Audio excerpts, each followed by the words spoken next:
मेरा नाम अजय चौहान है।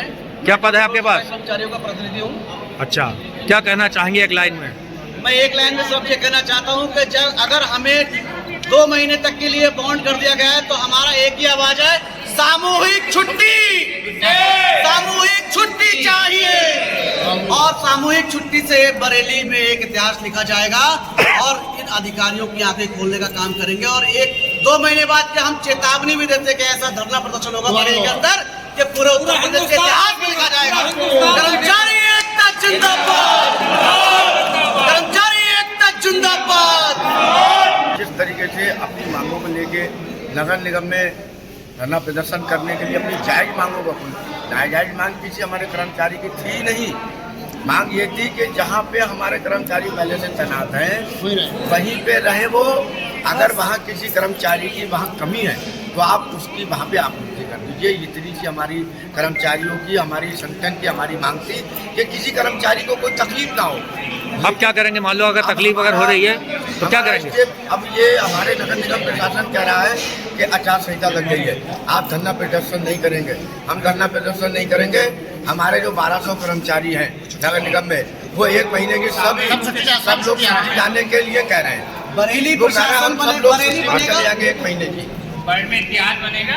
सारे हिंदुस्तान में एक इतिहास हो जाएगा कि 1200 कर्मचारी नगर निगम के अपनी स्वेच्छा से एक महीने की परेशान होकर जा रहे हैं यार। नगर निगम की जो खराब प्रणाली है कर्मचारियों को त्रस्त करने की, भ्रष्टाचार की, उसके लेकर के हमारे सारे कर्मचारी धरना प्रदर्शन नहीं करेंगे। केवल सब लोग छुट्टी पे चले जाएंगे 1-1 महीने की। मैं पत्रकार बंधु आपको ये बताना चाहता हूँ, जिस दिन ये आचार संहिता खत्म होगी ऐसा धरना प्रदर्शन होगा, उत्तर प्रदेश नहीं पूरा हिंदुस्तान देखेगा, एक नजीर बनेगी। अब हम लोगों को ठगा जा रहा है, हमारे लोगों को गुमराह किया जा रहा है। कौन कर रहा है गुमराह? सीधे सीधे माननीय महापौर जी कर रहे हैं। जब आपने आश्वासन दिया था कि किसी कर्मचारी का ट्रांसफर नहीं होगा, जो जहाँ है वही रहेगा और हम सफाई व्यवस्था में ठेकेदारी नहीं करेंगे, तो फिर एक तरफ बोल रहा है तुम्हारा प्रस्ताव क्यों ला रहे हैं उसको? जब एक समाप्त किया था तो क्या नगर आयुक्त से बात हुई थी धरना समाप्त करने से पहले? धरना समाप्त करने की क्योंकि प्रस्ताव माननीय महापौर जी के द्वारा लाया गया था और उनसे नगर आयुक्त का किसी प्रकार का कोई संबंध नहीं है। नगर आयुक्त का काम तो केवल उस आदेशों का पालन करने का है। नगर आयुक्त से अभी भी वार्ता हुई है, उन्होंने भी ये बात कही है कि महापौर के द्वारा प्रस्ताव लाया गया है। अगर वो अपना प्रस्ताव वापस लेके हमें लेटर लिख देते तो प्रस्ताव को हम निरस्त कर देंगे। बोलो आप। हम आपको बताना चाहते हैं जैसा आदेश हमें मेयर साहब ने लिख के दिया कि उसमें जो बातें लिखी गई उस एक भी लाइन का हमारी नगर आयुक्त मैडम जवाब देने को तैयार नहीं है। कहीं ना कहीं फुटबॉल बनाकर एक यहाँ से और एक वहाँ से पढ़ने का काम किया जा रहा है। हमने साफ साफ कहा कि भाई जिनकी हमने शिकायत की है उन लोगों को आप निरस्त कर दीजिए और जो हमारे कर्मचारी वहाँ यथावत रहने दीजिए।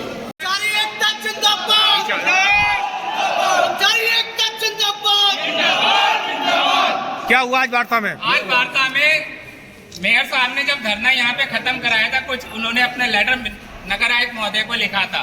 नगर आयुक्त महोदय कह रही मुझे उसके लिए जवाब देने लायक कुछ शब्द ही नहीं है, लिहाजा मैं उसका कोई जवाब नहीं दूंगी। अगर आपका कोई कल्याण कर सकता है तो वो मेयर साहब कर सकते हैं। इन्होंने आदेश जारी कर दिया कि जो कर्मचारी 30 वार्ड ठेके में दिए गए थे वो हटा दिए गए। अगर किसी को महिलाओं को किसी वार्ड में जाना है तो स्वेच्छा से लेटर लिखेंगी। इस तरह से कर्मचारी फुटबॉल बने रहेंगे। आज भी बात ये हो रही है कि आप मेयर के पास जाइए, मेयर को दोबारा से समझाइए अपना वो जो उन्होंने दिया है समर्थन पत्र या समझौता पत्र, उस पर दोबारा से अगर अवलोकन कर सकते हैं। वो मैडम ने उस लेटर को लेकर के बोर्ड की बैठक में गई बिना प्रस्ताव के।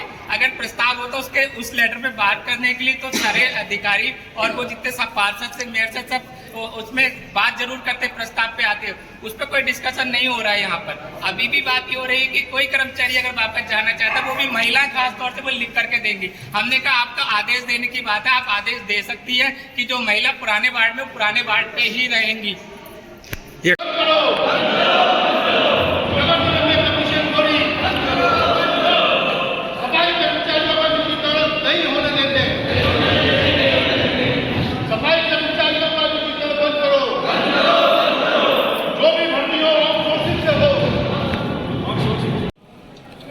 देखिए, अगर हमारी मांग पूरी नहीं मानी गई तो फिर सफाई व्यवस्था बंद होगी। हम ये नहीं देखेंगे कि आचार संहिता लगी है या एस्मा लगी हुई है या क्या लगा हुआ है, क्योंकि हम पीड़ित हैं, परेशान है, हमारी महिलाएं परेशान है। हम अपनी महिलाओं का तो अपमान और इनके साथ अत्याचार तो किसी कीमत में बर्दाश्त नहीं करेंगे, चाहे प्रशासन हमारे साथ कुछ भी करे। हम हर लड़ाई लड़ने को तैयार है। हम उत्पीड़न को किसी भी कीमत पर बर्दाश्त करने की स्थिति में नहीं है। क्या है, इनको 14-14, 15-15 किलोमीटर तबादले किए गए, जबकि सरकार का आदेश है किसी महिला का तबादला या तो शिकायत पे होगा या 1 किलोमीटर के दायरे में होगा।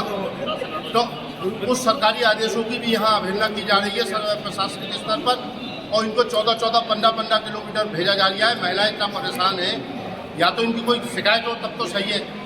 केवल यहाँ जो ठेके हुए हैं वो केवल कमीशनबाजी के चक्कर में ठेके हुए हैं, क्योंकि इनके अधिकारियों को जो है मोटा कमीशन ठेकेदारों से प्राप्त होगा। इन कंपनियों से मोटा कमीशन इनका तय है, और क्योंकि अगर ये आउटसोर्सिंग पे अगर यहाँ का प्रशासन भर्ती करता है तो उसे रिश्वत नहीं मिलेगी, उसे कमीशन नहीं मिलेगा। लेकिन अगर ठेका होता है तो ठेकेदार से जो है क्या कहते हैं इनको मोटा कमीशन प्राप्त होगा। और हमारी परेशानी ये कि अगर आउटसोर्सिंग पे भर्ती कर लिए जाएंगे तो हमारे कर्मचारी को पूरा वेतन मिलेगा। 30 दिन काम करने के बाद भी उसे 26 दिन का वेतन दे रहे हैं। 6-7 हज़ार से ज़्यादा देते नहीं है। उनका ना फंड काटा जाता है ना बीमा काटा जाता है। और इन महिलाओं की तो, और जब जो लोग खड़े हुए हैं इनकी तो कोई शिकायत ही नहीं है। नहीं तो ये नहीं रुका, ईमानदारी से अपना काम कर रहे थे और मेहनत से काम कर रहे थे। कोई सफाई व्यवस्था की कोई शिकायत नहीं। हम ये नहीं कह रहे कि अगर कर्मचारियों की कमी तो भर्ती मत करो, मगर ठेकेदारी और निजीकरण मत करिए। जब सरकार के आदेश है, माननीय मुख्यमंत्री जी ने खुद कहा है कि अगर कहीं किसी विभाग में किसी कर्मचारी की कमी है तो उसे आउटसोर्सिंग के माध्यम से भर दिया जाए। लेकिन यहाँ आउटसोर्सिंग के माध्यम से नहीं कर रहे हैं। पूरे पार्टों पे ठेके करके सारे कर्मचारियों को, जो स्थायी कर्मचारी है उन्हें नहीं बख्शा जा रहा है, संविदा वालों को नहीं बख्शा जा रहा है, अस्थायी वालों को नहीं बख्शा जा रहा है। सब पे 14-14, 15-15 किलोमीटर तबादले कर दिए गए। सब परेशान घूम रहे हैं। और जबकि अभी माननीय मुख्यमंत्री जी आए थे, हमने उसके मद्देनजर रखते हुए, त्योहारों को मद्देनजर रखते हुए अपनी हड़ताल वापस ले ली। हमें वही मतलब कोई, कहाँ थी कुसुम पहले? हम यहाँ थे प्रेमनगर थाने पे। अब कहाँ भेज दिया आपको? अब आपका कटोले में भेज दिया साहब। एक बेटी है, कल्ले कहाँ जाएंगे ड्यूटी करते? हम कैसे जाएंगे वहाँ पे अपनी बेटियों को छोड़ के? हम प्रतापपुर में हमारी ड्यूटी यहाँ पे है, हम वही ड्यूटी अपनी ज्वाइन करना चाहते हैं। से आई हो आज, क्या मामला है? ये मामला है भाई साहब कि पहले तो हमसे कह दी कि अपनी अपनी जगह जाओ। अब कह रही है कि जॉइनिंग ले लो। देश परदेश कहाँ चले जाए जॉइनिंग लेने? हमारे घर में मरीज पड़े हुए हैं, हमारे छोटे छोटे बच्चे हैं। क्या नाम आपका? मुन्नी। कहाँ तैनाती है अभी इस समय? संजय नगर। अब कहाँ भेजा जा रहा है? नाम बोली है। कहाँ तैनाती है? मेरी क्या नाम है, देखिए आप, मेरी बेटियों का साथ है, ठीक है। अब मैं अपनी, मेरी बेटियां हैं और मैं इतनी दूर, मेरा प्रतापपुर में कर दिया। अब प्रतापपुर यहाँ है, आप बताइए प्रतापपुर कैसे जा सकती हूँ मैं? मेरी ड्यूटी पास में थी तो मैं अपने सुबह निकल जाती थी और अपना ड्यूटी करती रहती, और मैं हमेशा अपनी ही ड्यूटी खुद करती हूँ।